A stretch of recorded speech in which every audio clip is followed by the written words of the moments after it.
Mbappé au PSG, c'est fini. C'est en tout cas ce que nous a annoncé Daniel Riolo hier au micro de l'Afterfoot. On voit tout ça dans cette vidéo. Salut à tous les gars, c'est Azial. Aujourd'hui, on se retrouve pour une nouvelle vidéo. Ne vous inquiétez pas, calmez-vous. Dans cette vidéo, on va pas seulement se concentrer encore une fois sur l'avenir de Kylian Mbappé au Paris Saint-Germain. Ça va être une vidéo actu un petit peu centrée sur le PSG.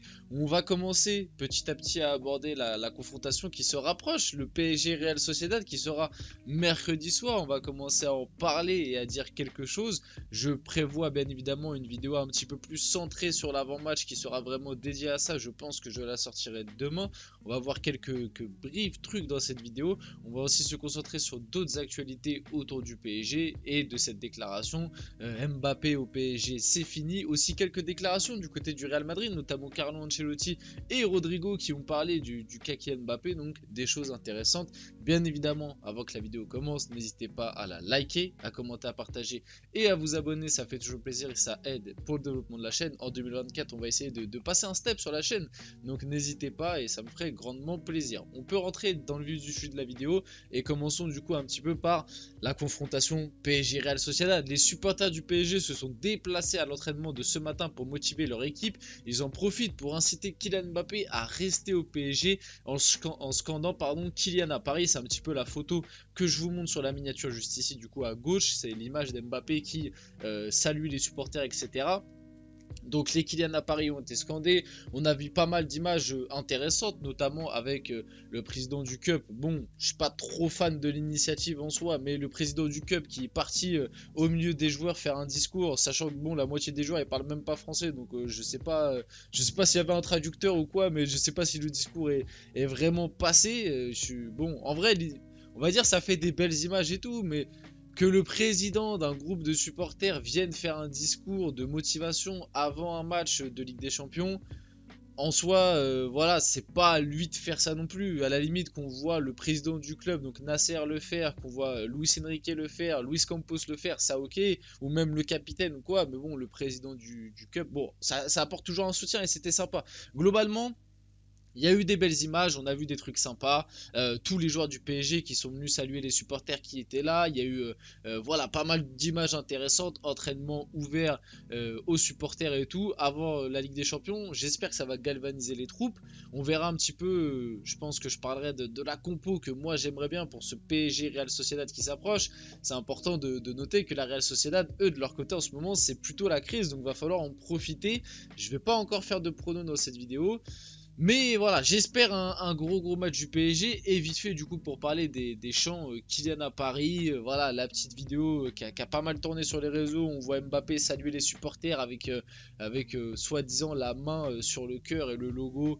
Bon, voilà, c'est sujet à interprétation. Moi, je trouve que c'est pas grand chose non plus, hein, c'est des images sympas, mais ça veut pas dire grand chose. Et justement, ces images d'entraînement avec les supporters et tout, c'est ça qui a un petit peu amené Daniel Riolo du coup durant l'after. Voilà, Mbappé à Paris c'est fini. Daniel Riolo catégorique sur l'avenir de Kylian Mbappé. Il a même rajouté ça ne va pas suffire. C'est pas ça qui va lui. En gros pour Daniel Riolo, attention, je tiens à le préciser, c'est pas une info. C'est en gros c'est son avis personnel.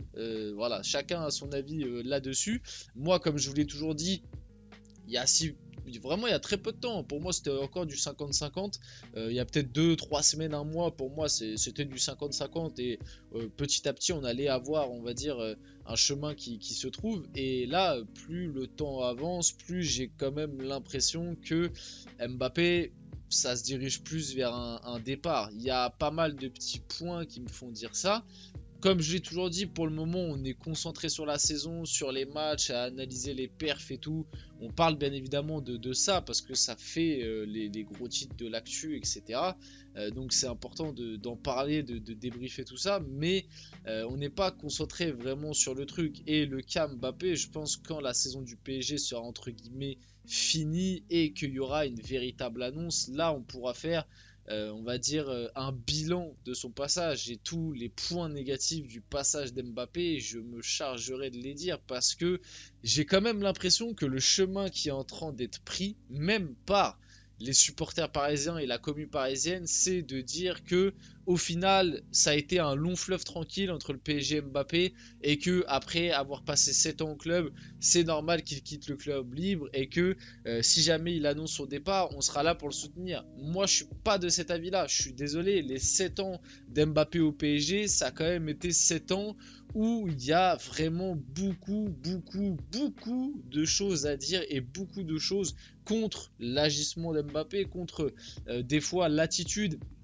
contre les décisions, contre pas mal de choses. Hein. Et franchement, et rien que sur les... Même si j'enlève les 7 ans qu'il a passé au PSG et que je prends juste les 2 dernières années, donc les 2 dernières années qui sont les années après lesquelles il a prolongé, tu vois, la prolongation en 2022, du coup là, les, les 1 an et demi qui viennent de se passer, il y a des choses à dire, il y a des choses à critiquer encore sur Mbappé, alors que pourtant là c'était son projet, c'était le footballeur le mieux payé du monde, c'était une équipe qui jouait pour lui, qui tournait autour de lui, et pourtant malgré tout ça, on a vu pas mal de défauts. Donc pour revenir sur ce qu'a dit Daniel Riolo, c'est pas une info qu'il a, et c'est juste son ressenti, c'est-à-dire qu'il a précisé que pour lui, dans la séquence, voilà, c'est pas ce genre on va dire, de chant parisien qui allait lui faire changer sa décision, et que pour lui, l'histoire entre Mbappé et le PSG était terminée, et que voilà, c'était fini, et qu'il fallait passer à autre chose, à voir ce qui va se passer par la suite. Donc Dan Riolo annonce que c'est fini pour Kylian Mbappé au PSG. L'international français devrait quitter libre le club l'été prochain. Comme d'habitude, hein, à voir ce qui va se passer. Comme je vous dis, je vous le répète, pour moi à l'heure actuelle, le Real Madrid a quand même pris un bon ascendant. Il y a pas mal de points qui font dire que Mbappé, on se dirige plus vers un départ. Le fait que le PSG s'intéresse de plus en plus à Léao. On a eu aussi la petite rumeur Marcus Rashford. Là, je commence à voir aussi, je crois qu'il y a la rumeur Serge Gnabry. On en parlera peut-être dans une vidéo. Voilà, le PSG commence à s'intéresser. Il y a eu Osimhen aussi, à pas mal de joueurs sans Mbappé. Donc ça voudrait dire quand même que ils savent aussi en interne qu'il y a plus de chances qu'ils partent qu'ils restent. Et aussi un petit peu la tournée des médias d'Mbappé. Je sais pas si vous avez remarqué, mais ces derniers temps, Mbappé, il fait pas mal de médias, on va dire, français, tu sais, l'air de dire, en gros, il fait sa tournée d'adieu. J'ai limite cette impression-là. Il a fait l'émission avec Élise Lucet, il a fait le truc avec Prime Video, d'ailleurs, qui a donné un nombre de mèmes assez incalculable. Il a fait pas mal d'interviews, là, très récemment, qui font penser que peut-être ce serait en mode bon bah voilà, je fais une petite tournée des médias français avant de partir dans un autre pays, tu vois, partir au Real. Donc bon, ça vaut ce que ça vaut, hein. Je sais que c'est sujet à grande interprétation et on verra comment tout ça va évoluer par la suite. En tout cas, Ancelotti, on passe un petit peu du côté du Real, ça va me permettre aussi de parler un petit peu du Real Madrid Girona. 4-0 pour le Real, performance incroyable avec un très grand Vinicius Junior. D'ailleurs, le Real Madrid, vraiment, vous m'énervez. Non, vraiment, le Real Madrid, cette équipe m'énerve parce que j'ai l'impression que le Real, tu peux leur enlever la moitié de leur effectif, ils arriveront toujours à te trouver une magouille pour que tout se passe bien. Là, quand même, tu joues, bon, de bas sur le papier, Girona, il s'était pas programmé à être là, mais on l'a vu au fur et à mesure de la saison, c'est l'équipe qui pratique le plus beau jeu de Liga pour moi. Et en termes de niveau, bah c'est assez incalculable. Ils ont battu l'Atlético, ils ont battu le Barça, ils sont deuxième de Liga. Il n'y avait que 2 points d'écart avant la rencontre. Et au final, le Real les torpille 4-0. Et à l'aller, il y avait déjà eu 3-0 pour le Real Madrid. Et en plus de ça, le Real les torpille 4-0 sans charnière centrale. C'était Tchouaméni, Carvajal. C'est quand même assez impressionnant. Franchement, bon, Ancelotti a parlé d'Mbappé. Il a dit Mbappé, pour interrogation, vous n'arrêtez pas de me poser des questions sur un joueur qui joue pour une autre équipe, nous avons les meilleurs joueurs ici. Et d'ailleurs, Ancelotti, je trouve qu'il a eu une déclaration assez forte, et c'est un point intéressant, c'est que, je sais pas vous, mais je trouve qu'Ancelotti, il est assez froid dans le sujet Mbappé, par rapport à un Florentino Pérez, par exemple, qui, à chaque fois qu'on lui parle de Mbappé, il est quand même un peu jovial, tu sais, l'air de dire ah oui, moi j'aimerais beaucoup l'avoir ici, etc. Alors qu'Ancelotti, c'est un peu tout le contraire. À chaque fois qu'on lui parle de Mbappé, on a l'impression que ça le saoule, et que limite Ancelotti, bon voilà, Mbappé, qui vienne ou qui vienne pas, il s'en fiche un peu. Bon, je pense qu'en interne, il aimerait bien l'avoir, bien évidemment, un joueur en plus incroyable dans ton effectif, mais en tout cas, de ce qu'il laisse paraître dans les médias, t'as l'impression qu'il s'en fiche un peu. Et il a eu une déclaration très intéressante, c'est qu'il a dit que pour lui, actuellement, le meilleur joueur du monde, c'était Vinicius Junior.